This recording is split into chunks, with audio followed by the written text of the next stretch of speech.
Chapter 1. The Woman Who Would Not Break. Preeta Gabba's life had been defined by perseverance.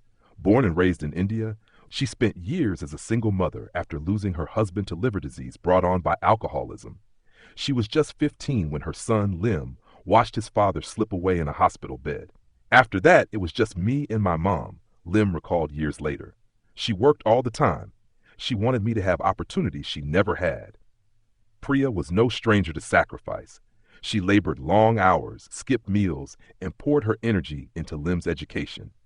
For her, the dream was clear: get to America, find stability, and give her son a future.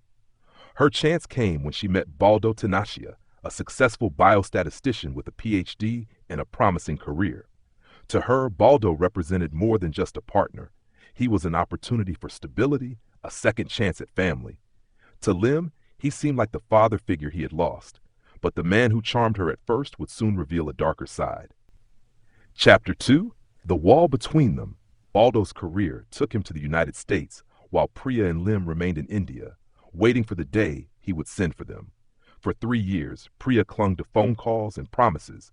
Then, during a visit to the States, Lim stumbled upon a secret. Another woman was living in Baldeo's home. Her name was Raminder Kaur, and she was more than just a fling. By the time Preeta confronted her husband, Raminder had already embedded herself in Baldeo's life. When Preeta finally arrived in America, she made a bold choice. She filed for divorce. What followed was a bitter, drawn-out battle marked by hostility and manipulation. Baldeo built a literal wall in their apartment, drywalling off rooms to limit Preeta's access. He sent venomous emails, calling her a parasite. The court ordered him to pay $2,200 in monthly alimony. He could afford it. He was earning 6 figures, but to Baldeo the payments were an insult. By 2015, he owed her over $10,000. Friends urged Preeta to be cautious. She brushed off their warnings. "He's angry, but he won't hurt me," she insisted. She was wrong. Chapter 3. A Public Execution. On a crisp Saturday morning in March 2015, Preeta packed a small lunch for work, kissed her son goodbye, and stepped outside. Lim was still in the shower when police knocked at their door.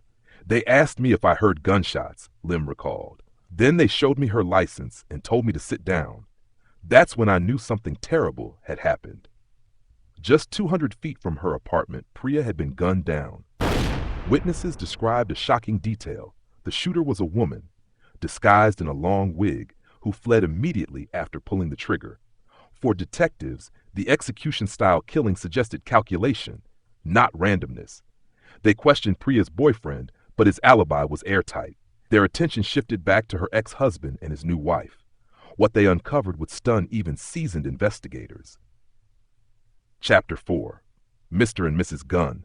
Police traced the murder weapon to a gun shop in Nashville. The owner remembered the couple vividly. "Yes, I sold them 2 revolvers," he said. Surveillance video confirmed it. Baldeo and Raminder shopping together, leaving with firearms tucked in boxes. When police stopped their car days later, the evidence was damning.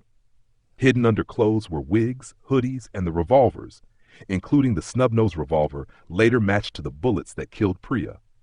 Baldeo and Raminder claimed they had been in Washington, D.C. for a professional conference. Technically, they had, but only for minutes. Prosecutors argued it was a staged alibi. The couple drove 600 miles to Maryland, killed Preeta, and then pretended to attend the event before returning home. It was, as one detective called it, a case of 600 miles of premeditation. Chapter 5. The Trial. Don't forget to like this video and subscribe to our YouTube channel for more stories like this. The courtroom was packed when Baldeo and Raminder went on trial. Prosecutors painted them as a calculating duo, a husband and wife bound by jealousy and resentment. They called the revolvers Mr. and Mrs. Gunn, evidence of a conspiracy executed with precision. Defense attorneys scrambled for alternative theories. Baldeo's lawyer tried to shift blame onto Raminder's son. Raminder's attorney suggested an entirely different woman. A co-worker of Baldeo's who happened to be Indian had been mistaken for the shooter. Both claims crumbled under scrutiny. The jury didn't need to know who pulled the trigger. Under the law, joint participation in planning and executing the murder made them equally guilty. After days of testimony, the verdict was read: guilty of first-degree murder, conspiracy to commit murder, and use of a firearm in a violent crime. Both received life sentences. For Lim, the outcome was bittersweet. Justice had been served, but nothing could bring his mother back. Don't forget to like this video and subscribe to our YouTube channel for more stories like this.